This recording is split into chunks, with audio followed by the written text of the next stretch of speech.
Hello, everyone. My name is Olivia. I'm 47 years old, and this is one of the most unbelievable stories I've ever experienced. Even now, I'm not entirely sure how I feel about it, but I can't stop replaying the events in my mind. I injured my hand on a frozen chicken nugget. Edit. This has become the most upvoted comment I've ever made, so thanks. My first job was at a fish and chip shop where I needed to retrieve nuggets from a large, frost-covered, overfilled freezer. When I reached into the box, I pulled my hand out covered in blood. Upon examining the contents, I discovered a nugget with a sharp, glass-like edge caused by it breaking. I had to sit down for 5 minutes while the bleeding subsided. It seemed ridiculous at the time, but judging by the response, it seems 1,000 others on the internet agree.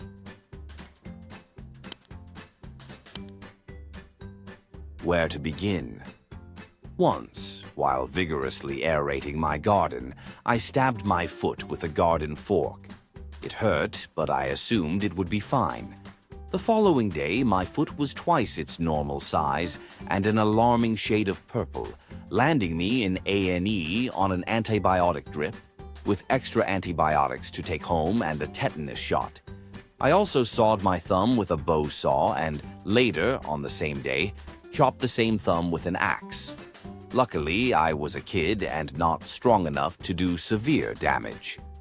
Another time, I scraped the front of my shin trying to vault a wall, exposing the bone, also during childhood. As an adult, I burned my forearm when a pizza stone in its metal cradle slipped as I removed it from the oven. The burn was severe enough to need hospital care. On a separate occasion, I stabbed my hand while separating frozen burgers with a kitchen knife, piercing through to the other side. Fortunately, the blade missed my bones and joints, avoiding long-term harm. In hindsight, I'm grateful to have survived these mishaps, though I regret not learning from them.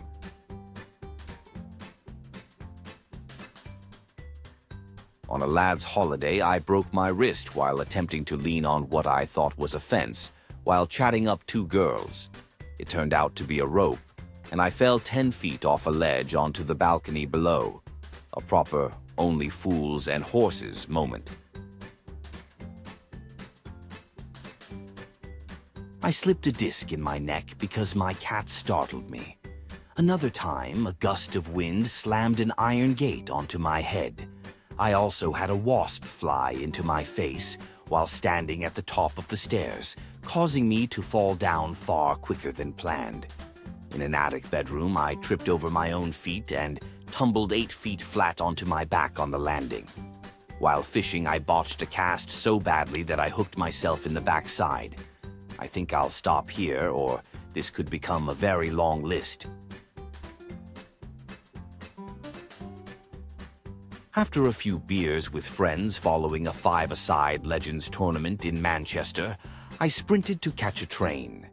Trying to show off, I attempted to vault over a bin at full speed, but failed the landing, badly tearing my right calf muscle. To top it off, I missed the train, and no, they didn't wait.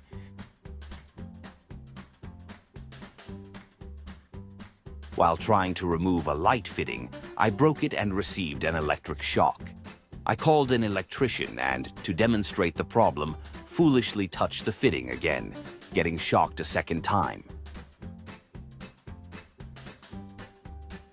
A dog fell from a 3rd-floor balcony and landed on my head, knocking me onto the iron gate of our ground-floor flat.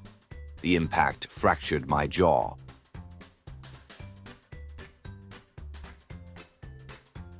Three incidents stand out vividly. The first occurred when I was reaching under the sink for a can of polish.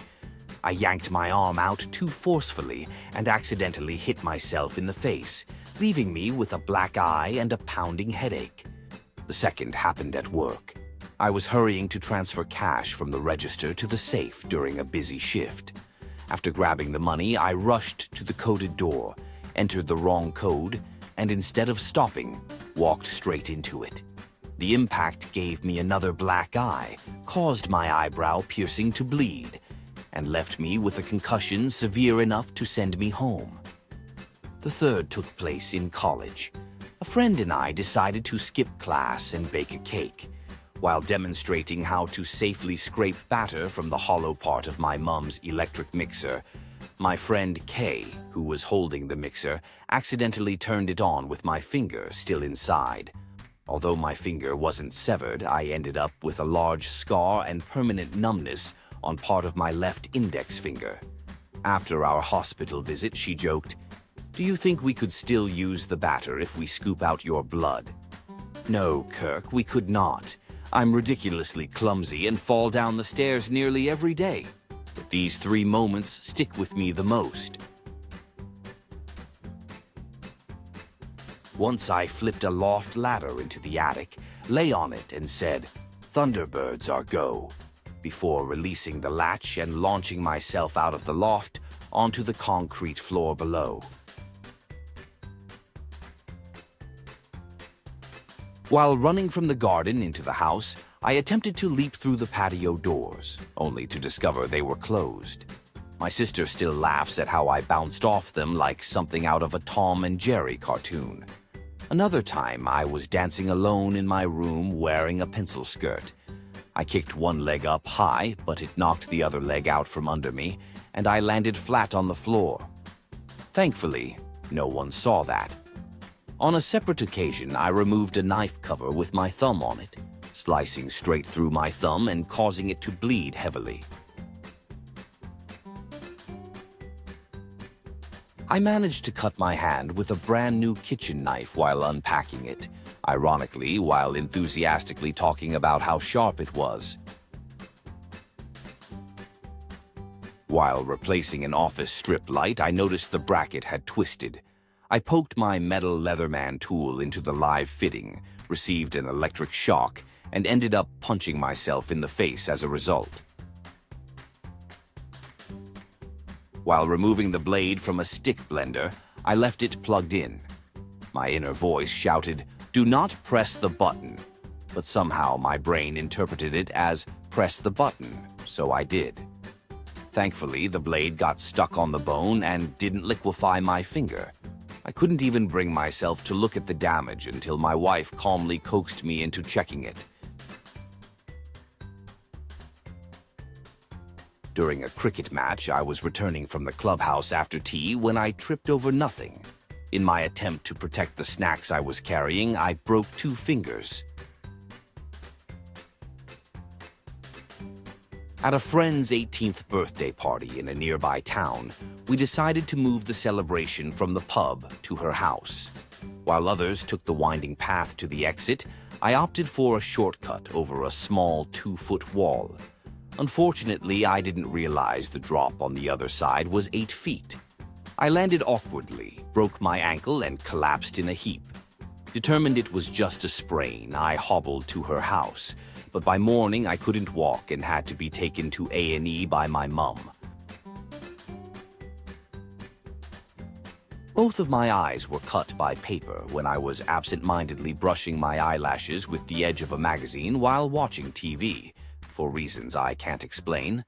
Our dog, sitting next to me, suddenly barked, startling me and causing the magazine pages to jab into my eyes.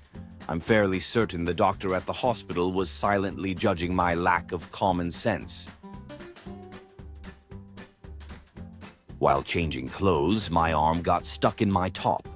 As I forcefully pulled it free, I accidentally punched myself in the mouth, splitting my lip open. I once ran over my own finger while riding a skateboard, breaking it. To make things worse, the nail on the same finger had to be removed. On another occasion, I managed to run over my own foot and ankle with my car. While dismantling my old wooden shed, I was surrounded by scattered planks full of long, rusty nails. Feeling proud of my progress, I accidentally stepped on one at an angle, and it hit me directly in the groin. The pain made me stagger backward, and sure enough, I stepped onto another nail-filled plank with my other foot. I sneezed while lying in bed and somehow threw out my back. At work, I tried to take painkillers for a bad headache, but ended up slicing my finger on the foil of the pill pack, like a supercharged paper cut. I bled all over my desk and keyboard. A coworker joked, "Well, at least you've already taken the painkillers." I once slammed my head in my own car door. I was trying to slide into the driver's seat while closing the door in one smooth motion, but mistimed it and trapped my head between the door frame and roof. It was especially embarrassing as it happened right in front of my girlfriend's parents, who were waving goodbye after meeting me for the first time.